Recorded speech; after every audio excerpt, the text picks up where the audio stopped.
G'day fellas and welcome to a casted game. Spawning in on the southwest side of the map, playing as the Chinese, it is going to be Neptune, who is looking at a damn fine, beautiful little spot he's got over here, but I can't help but feel he might be making a bit of a mistake. A common consequence of going for these early hunts means that you're going to be really restricting your tax income early. And that's exactly what he's going to be looking to achieve with the Imperial official, so almost working a little bit against him here. But we'll see who's over on the other side of the map before we get into it. And look at this, interesting berry bush as well. Maybe he's doing like a bit of a tri-food composition here. I do like it. We'll head over to the other side of the map, spawning in as the Red Abbasid Dynasty player. It is the one, the only, the Viper. And he's looking pretty damn hot today because we are playing the Abbasid Dynasty. We're playing on Altai, and he's looking to shake up the meta. You can just feel it. Abbasid Dynasty, typically on a map like this, not going to be a top level pick, but you guys will be aware that Golden League is currently going on, and Viper is looking to explore the possibilities on maps like this because with Golden League, there is a new format that has come out this weekend. So if you're watching this on YouTube right now, and this video was released in the last 24 hours, there's a good chance that Golden League might even be on. 15 GMT is when it starts. I'll leave a link in the description to where you can find out more information about it. But essentially, the way that it works is players are picking exclusive civilizations. That is correct. So what that means is there's 8 civs in the game. So each player picks 4 civs each, which means that there's no mirror matchups, which I really love. But it kind of limits you as well because, you know, your enemy might pick Altai is their home map, and they might have picked China, and they might have picked English, and now all of a sudden you're left with no good civilizations for Altai. And maybe you've done a bit of a whoopsie on your drafting or something like that. So Viper going to be looking to explore out the map, going to be looking to explore the Abbasid Dynasty here, and going to be dropping down that House of Wisdom. We'll head back over towards Neptune's base. We'll see what he's up to. Now, for anybody unfamiliar with Neptune, Neptune is a player that I loved to follow quite a while ago because he loves to play the Chinese, and he's actually very good at the Chinese. I remember back when, the Chinese were considered very weak, he was top 10 with the Chinese exclusively. And I was like, you know what? Like, that is impressive. The fact that he can get top 10 with the Chinese, and like just watching him play, I learn a lot of good stuff from him. So I'm looking forward to seeing what he's going to be able to pull out today. I'm going to be going for a bit of a late gold mine, and take a look at the resources that he's gathered up so far. He is barely even... Oh my lord, look at the amount of stuff he's got in queue. Second Imperial official going to be coming out here as well. I can't help but feel that Imperial official might be a little bit early though. Typically you want to, ideally, you want to save your Imperial official for 5 villages on a specific resource. Never mind. Look at this. Neptune obviously knows what he is doing. 5 villages are going to be on this gold. And has he got an early wheelbarrow? Where has he spent all of this gold? Oh, it's on the second Imperial official. Okay, that makes sense. But now he spots out the base of Viper. Doesn't see that we've got the House of Wisdom coming up there for Viper. But back over on the other side, you can see he's still intent on going up. So to me, this signifies when I see this type of stuff, I'm thinking, all right, this guy's going for a fast dynasty. There's no two ways about it. It is going to be a fast dynasty. You don't gather up this much gold unless you were intent on going onto your fast dynasty. But back on the other side of the map, we can see that what is Viper going up with the culture wing? Excuse me, Viper? What? Viper going to the second age with the culture wing feels a little bit strange. I don't know if this is intentional. Could be a misclick. I saw this and I'm like, hold on a minute. That's not what I'm meant to be seeing. Aren't I meant to be seeing like a little, you know that thing that like the sultans wear on the top of their heads? Where what is it? Like the mosques get? I think it's called, I can't remember exactly what it's called, but it's like that big sort of round poofy thing. But now preservation of knowledge going to be coming through for Viper. It definitely seems intentional. I'm curious what direction he goes from here, whether he looks to just play it out on one town center. I guess that's probably going to be the case. Does he look to go upgrades? Is that the name of the game? Obviously playing up against the Chinese, they've got access to a lot of upgrades, but it could be the case here that is what he thinks about doing. Obviously going to have a discount on economic upgrades as well as his military ones. So I wouldn't be surprised if we do see him look to pull out things like specialized pick. You can see he's gathering up a lot of gold behind this. Already got that wheelbarrow in. Now going to be looking to defend the gold villages. You can see those villagers going to get pulled in this scenario, falling back towards that gold mine. And now going to be trying his best to come in. We can see that a lot of damage being done on these scouts. And now You can see the way that Viper just manages to micro his scout. He is looking impressive, and we do indeed see an archery range coming down. Still yet to even see an age up for Neptune. He's still sitting in age 1 at the moment. But now, looks like Viper going to be holding on. Wheelbarrow going to be coming through. Oh, he did research Wheelbarrow, but he must have cancelled it. So he's cancelled Wheelbarrow. Hold on. Wait, what? Oh, he's got the double mill! Viper with a double mill!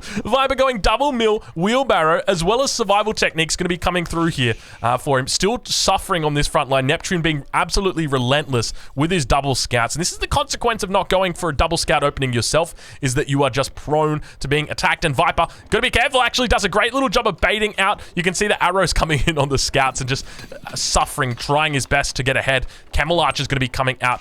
And we'll check in with Neptune over towards the base. And look at this dynasty timing coming through from Neptune. We've got 2 villagers building on the first landmark. Second landmark's got 4 villagers on it. I talked about it a little bit earlier, the fact that you would have a quick dynasty coming out, and indeed it seems to be the case. He's got enough for an archery range, and indeed drops the archery range down immediately. Look at this beautiful timing here from Neptune, now looking to find up some walls as well. And we'll take a look at the map and how it is actually outlaid in this position, because that Barbican is going to be able to protect these food sources. It also protects the gold mine, protects the stone outcropping. It is going to be a great little position for him here, and he's got beautiful front wood trees or wood lines. The issue is it's quite open over towards this north position, so if he does chop through here, he's going to have one way to get into his base. There's another forest out over towards the west, nice and safe back here, but interestingly, a third forest has spawned in the middle over here as well, so quite close to Viper's base. Almost mirroring, actually, now that you think about it, these two positions.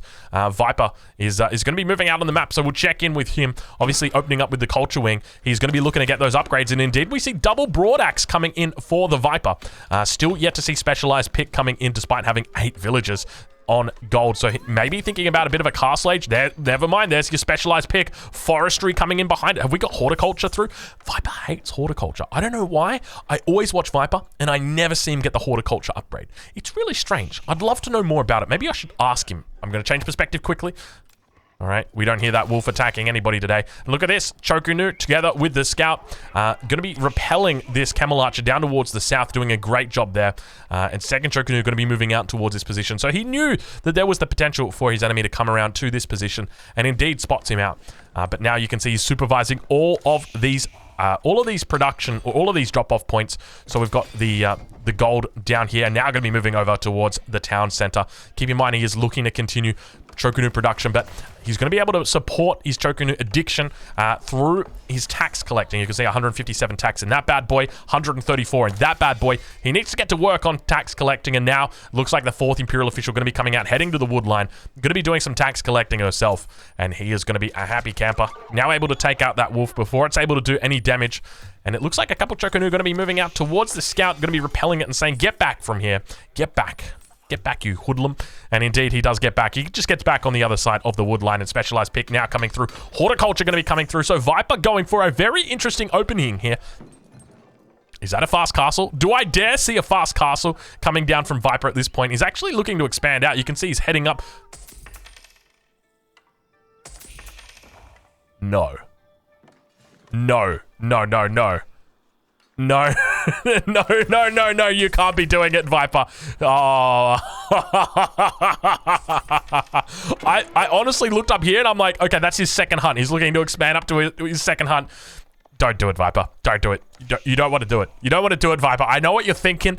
Step away from the ledge that you were about to jump off, my friend. Come back. Come back to the good old faithful, you know, come back to that economic wing. Come back to that culture wing in the second. Don't you dare for a second think about doing what you're going to do. He's making traders. He's making traders. He's actually doing trade. Why are you making traders from here, Viper? You should be, yeah, there we go. Oh, he's just making double traders because he can. Why the heck not? I like it. I like the way you're thinking, Viper. I'll be honest, I'm scared, Viper. Don't do it. Don't do it, Viper. You're up against Neptune on the Chinese on this map, and now Viper looking to wall in his enemy. You can see that villager coming out. That wolf's been cleaned up, and we've got counter walls coming down. A little bit of a kiss going to be coming in here as the walls kiss each other. Now kith. And indeed, Viper going up to the next stage. No, don't do it. Viper's going for the trade wing. He's doing it. He is going for the... Yes, yes. All right, we're going to have to talk to this guy after. We're going to say, look, Viper, I don't know what you had planned this game. I don't know. Oh, jeez. Oh, you gotta love it. You gotta love it. Pretty decent amount of gold coming through here, though. I tell you what, this might not be a bad idea. And he's gone very quickly into that trade wing as well. Now, obviously, the trade takes a long time to actually come through. For the Abbasid dynasty, they're a civilization that like to take their time. And the Chinese, by no means, are different. They love to take their time as well. And we can see that Viper actually shuts down a scout over on this eastern flank. This scout might have been heading up towards this position. Not going to be able to find out anything. You can see there are no buildings that have been uncovered over towards that direction. Now, Villager going to be moving out, looking to wall up this position, but will be able to scout out that Viper has done the same thing. He knows he's walled in. Down towards the south, we still don't see this wall built up, but Viper yet to wall that up. He's instead walled himself. He's walled himself out of this relic. I feel like he could have gone up just a little bit closer and walled that relic in, but better to play it safe rather than sorry, as he continues to head back towards his base. And now Viper really looking to get that trade wing in. Oh my lord, I can't believe it. Look at the traders that are coming out. These guys are starting to do a little bit of a crossing, and Viper has now secured his trade line. And typically you would see players look to draw a wall across this position here, look to draw a wall across here, but Viper goes a little bit more aggressive. He walls on this position. He walls right here. You know, he says, you're not getting out, mate. You are not getting out. And I love it. I think it's such a great way to play. Very aggressive walls on Altai. Makes a lot of sense, especially against an opponent who's going for a double town center. So could this be the play? You know, the Abbasid dynasty, they do struggle dealing with the Chinese. And now Viper reaches the castle age. Well, let's go have a look at that beautiful new wing on the House of Wisdom. We'll enter into the cinematic mode as we got to get a view for this. Viper goes for the trade wing. That is right. That is a trade wing. It is something that we've never seen before. The trade wing is coming out, and it is here to stay. How does this game go from here? How does it unfold from here? Because Viper is obviously going to be looking to get those upgrades. So upgrade number 1 coming through. It is going to be Grand Bazaar. Traders and trade ships also return with a secondary resource. The resource is 25% the base gold value, and it is set at the market. So that's going to be his first technology coming in. So you can see it takes a minute to research, but remember, it's going to be coming in for a cheaper price. Why, do you ask? Because he's already got that preservation of knowledge. And remember, he didn't open with that economic wing because he was never making a second town center because he was always planning on going for trade. So now it's all starting to make sense as Viper continues to add in more traders. We'll take a look now at his income. So you can see that this trader is carrying 170 gold. I'm curious, does this trader also receive the extra resources? Let's take a look. It's going to be not the case, at least for the moment. We'll look at the ones that have recently picked up. These guys haven't yet. He's going to have the option to toggle which type of resource gets picked up. I think this guy might actually get it, though. We'll have to look. I don't think it affects the traders that are already running. I think it's only going to affect the new traders that pick it up. That's probably how the technology is coded. Indeed it is. It's going to be wood that gets picked up at the market. So you can see these ones that are heading back, not going to be able to gather up that wood. But what other upgrades has he got available now that he's picked up the trade wing as he continues to move in? First one, it's going to be armored caravans, or rather second one, going to be armored caravans. So 5 extra armor to traders and trade ships. That's a pretty decent amount of armor when you think about it, right? Like, you're paying a lot just for +1, +2. You're getting +5 right here, and it's at a discount because of that knowledge preservation, that preservation of knowledge. I think that's what it's called. But now Scout running in, looking to find out exactly what Neptune is up to. He's going to sack that Scout, and indeed it goes down like an Overlord would. And we can see that Neptune has reached age 3. But keep in mind, when he gets to the Imperial Age, we're going to be seeing spice roads come through for him, which increases the gold income from traders and trade ships by 30%. So it doesn't increase the wood income. So remember, there is wood that is being generated here by Viper. That is not going to increase. It's just going to be that gold income. But technically, it should naturally increase the other one. Because that is a percentage of the gold, which is the main variant. Now Nesta B is going to be coming out. A lot of Chukunu in this position.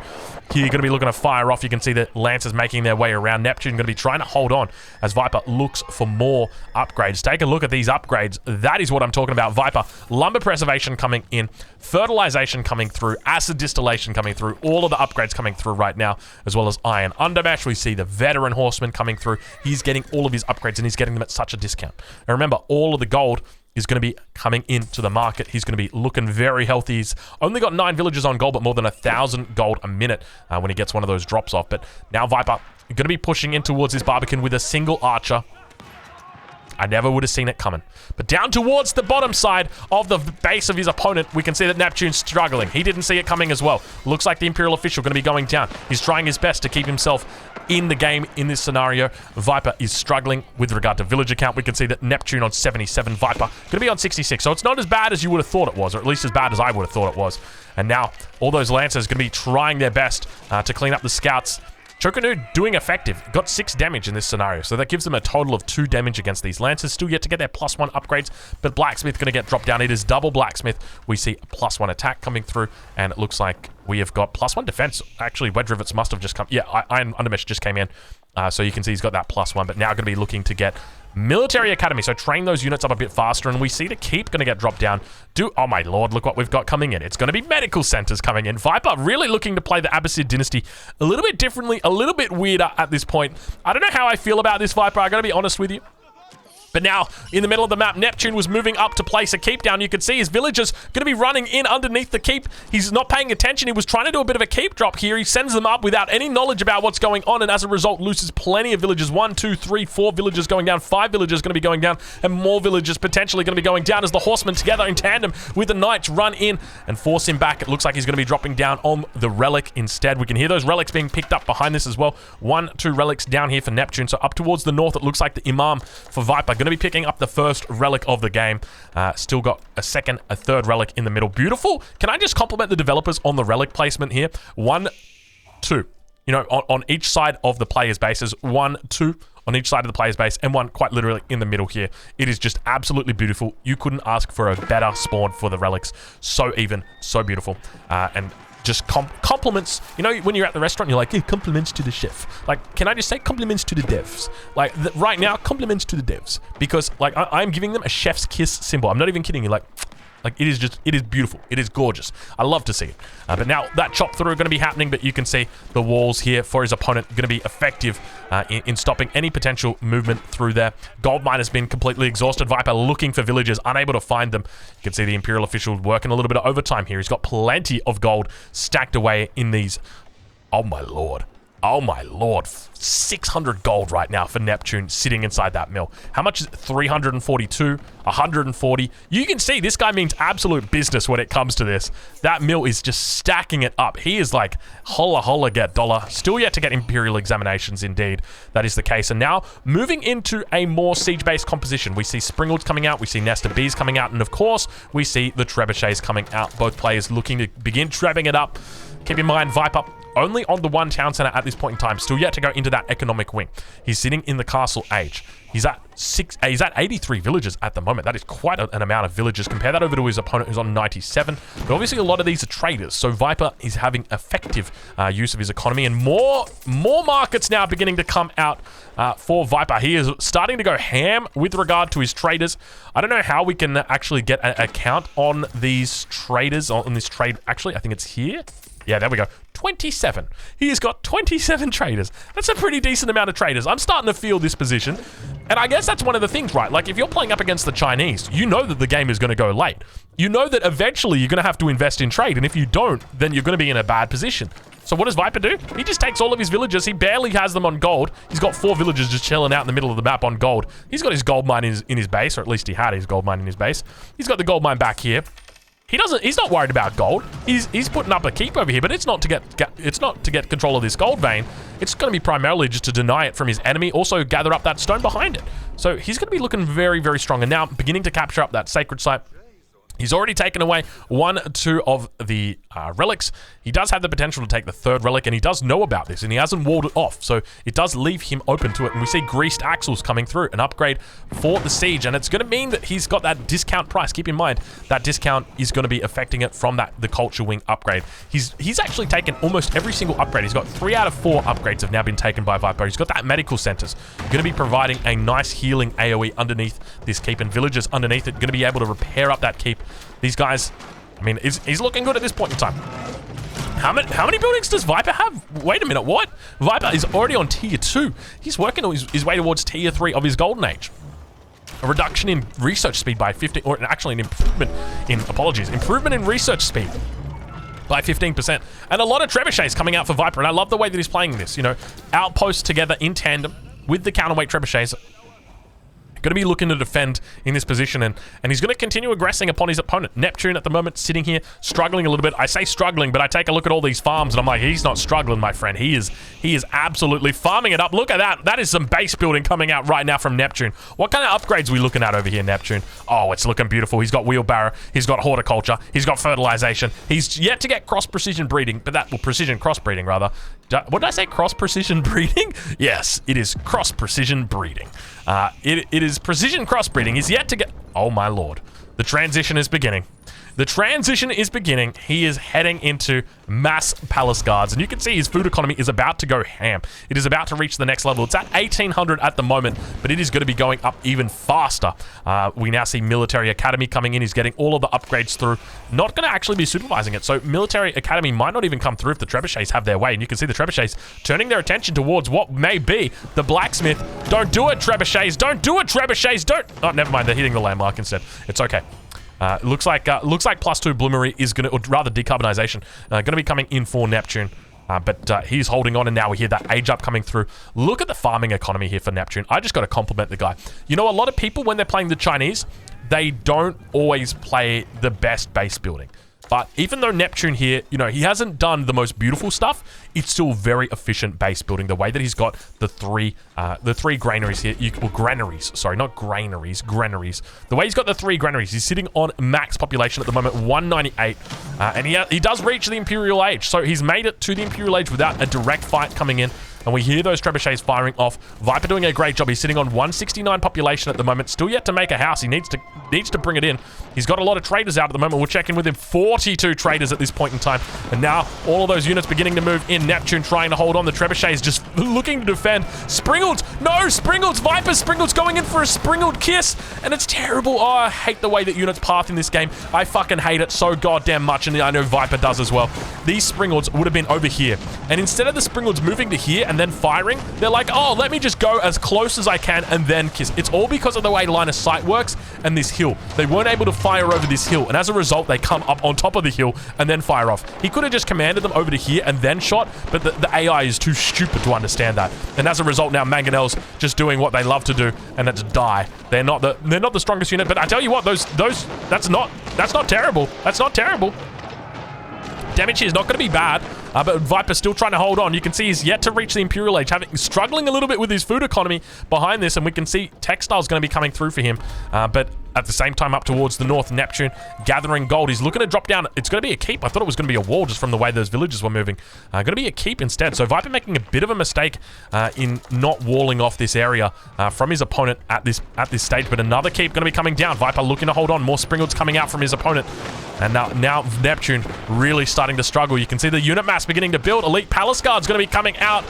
Behind this, there's not a lot of units here for Viper. It's all contributing to the fact that there wasn't enough of a food economy here for Viper. All sacred sites are taken, but I'm starting to think that you're going to need more than prayer in this scenario to keep your head above water. He's trying his best. The multiple keeps are out. You can see the boiling oil going to be in here. Villagers going down to the boiling oil. Palace Guards moving forward, but keep in mind these are elite Palace Guards, and they mean business. And now they're going to be turning their attention towards the trebuchets. Trebuchets now trying their best to take down those bombards. You can see them focusing on that bombard. 500 health. It's going to continue working down this keep, but all the villagers underneath going to be repaired up, going to be slowly healing, and the Palace Guards from Neptune are going to be going down, and the Clock Tower Bombard is going to get healed up, and it's going to be a tight race. But you can see Viper is holding on, continuing to struggle now with his economy. He's got 113 military or economic units, but keep in mind a lot of those are traders, so he's going to have a great gold economy. But just when it comes to food, I mean, Neptune is going to be the guy that really is getting in that food income, and you can see right now Neptune sitting on 2,500 food a minute, has probably got that precision crossbreeding, and we'll take a look at his mill. No, doesn't actually have it, but he does have 640 gold of tax sitting there ready to be taken out. Jeez Louise, this is a guy that means absolute business when it comes to collecting food. But speaking of food, I mean, over on the other side, you've got basically, who is it? Musa Khan, I want to say, who was like the king of gold. He just had so much gold. Like when he would visit places, he would pay everywhere with gold, and he would subsequently like the inflation with gold would be so bad when his caravan would come through that it would literally ruin the economy in these tiny little towns for years to come. Just because, like, oh, Musa Khan has come and he's brought with him, 45 kilos of gold to pay for the vegetables, and we accept gold, and he's got so much. He's like, I'll give you 45 kilos of gold for those 2 broccoli, and you're like, okay, but now all of a sudden you've got 45 kilos of gold, and now you don't know what broccoli's worth because you're like, I guess I'm gonna buy some potatoes.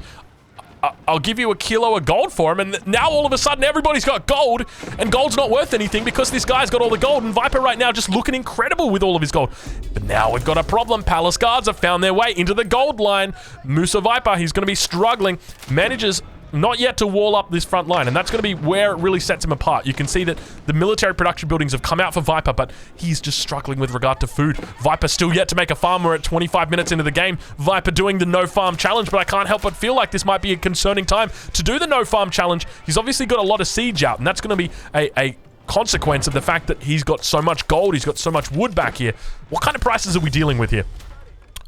Wow. Wow. Okay, and this is what we were talking about with regard to the inflation. Viper's got so much gold, he has literally bought all of the food and all of the wood in the world, and now food is expensive. It's 210 gold to get 100 food, 218 gold to get 100 wood. It is expensive. So, Viper's still going through some teething issues with this trade strategy, but you can see there's potential here. You can see there's potential. He's sitting on 3,000 gold a minute right now. He's not even contesting these golds that he's got under his control. You can see he's got this one at the back, and now on the front line, we can see the Palace Guard's going to continue pushing in. These guys not yet receiving their upgrades. I don't think he's actually got the university upgrade. We'll have to double check with Neptune and see how he's doing.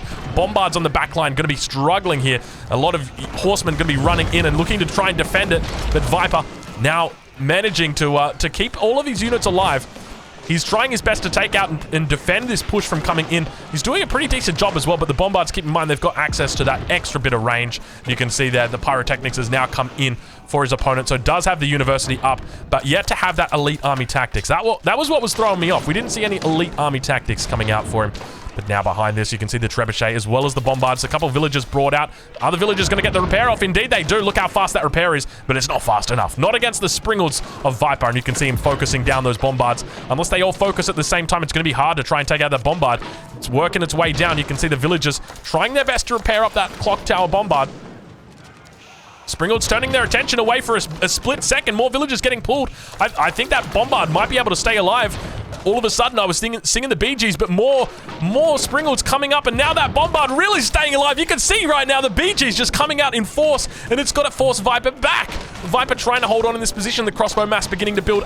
All of a sudden, Neptune with 83. There's no way he's got 83 villagers on farms.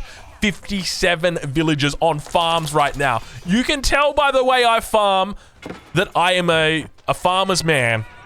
I guess that's probably the closest I could go. But that is impressive stuff. That is a lot of villagers on food right now for Neptune. Over on the other side, let's check in with Viper. Still got 7 villagers on... still got 7 villagers on food. Viper really doing the no farm challenge at the moment. We're 27 minutes into this game. He is committed to going no farms, but he's got trade behind it, so he's not fussed. This stone wall is up. He's going to stonewall his opponent on that flank. This side, it's still yet to be... the integrity yet to be compromised over here. We'll take a look at how his opponent's done. Yeah, he's just walled it up. He said, you know what? Wait, where did the relic go? Oh, Viper must have taken the relic as well. I guess Viper's got more relics. He's got 3 out of the 5 relics. Actually, did he take the 4th one? He may have taken the 4th one. We'll take a look and see if we can find his monastery. There it is. He did indeed take the 4th one. It's that single one in the center that is being fought over right now. The Battle of the Relic. Viper fighting for the relic. And the question's going to be whether this trade run actually, whether it looks to be effective. You can see he's actually switched over to food at this point because he's got plenty of wood. It's just the food that he's struggling with. Well, Viper, in the event, Viper, that you did want to gather up some more food, I will posit that there is the possibility for you to make farms. This is going to be an option for you as a player of the game, seeing as you're not playing as the Mongols. You do have the option to create farms, my friend. So I'm gonna put that out there. I'd love to honestly, at this point, see a stone wall at the back of the base here, just to try and save these traders. There's so much of a struggle constantly being happened. Viper trying his best, and at the same time on the front line, you can see all the horsemen moving forward. forward. A little Spear's getting in on the action. Elite Spearman coming through. Viper trying his best to hold on. More crossbows going to be coming into the mix as well. Trebuchet on the back line. All the bombards did go down, so that the knights or the horsemen were successful. But now that infantry mass going to be moving towards that army from Viper. Viper trying to hold on. He's got mangonels in here, trying to make mangonels work right now. Viper looking like a kid out of high school, trying to make fetch work, and it just ain't working, Viper. It just ain't working. You're gonna have to transition into some sort of food-based economy eventually. Springwood emplacement not yet researched on this bad boy. It's gonna be only a matter of time until these units do go down, and indeed they do, as once again the palace guards begin to run rampage through to the trade line. It looks absolutely terrible. Viper has pulled back quite a lot of crossbows to deal with this attack. Ideally, probably only needed about 5 or 6 of them just to go back and actually one-shot the palace guards. But now we've got that upgrade. You can see they've got a bit more health on it, so it's going to be necessary. Viper needs to carry a few more crossbows with him. Does have all of his +2 upgrades, but now up towards the north side, we see another attack coming through.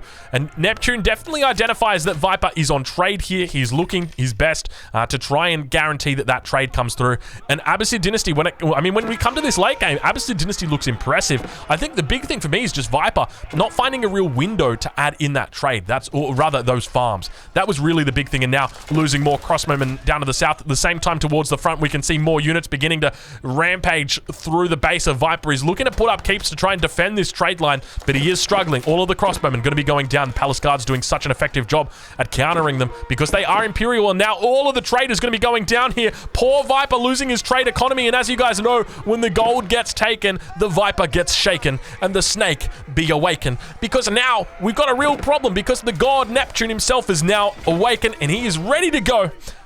32 idols for him at the moment, but you can just see that beautiful farming economy. I tell you what, if I was ever going to do a thumbnail that featured some farms, it would be something that looked like that. That is impressive farming economy coming out from our Chinese player. But we'll take a look back towards Viper's base because, you know, we talked about this a bit earlier. It's the trade wing. That's really the name of the game here, the trade wing coming out from Viper. And I gotta say, I'm impressed by it. I love to see it coming up from the guy. But all the traders, I mean, he's got the trade wing, but he's got nothing else to show for it. Fellas, I hope you've enjoyed this casted game. Viper mixing it up a little bit. Look, that's the first iteration of it.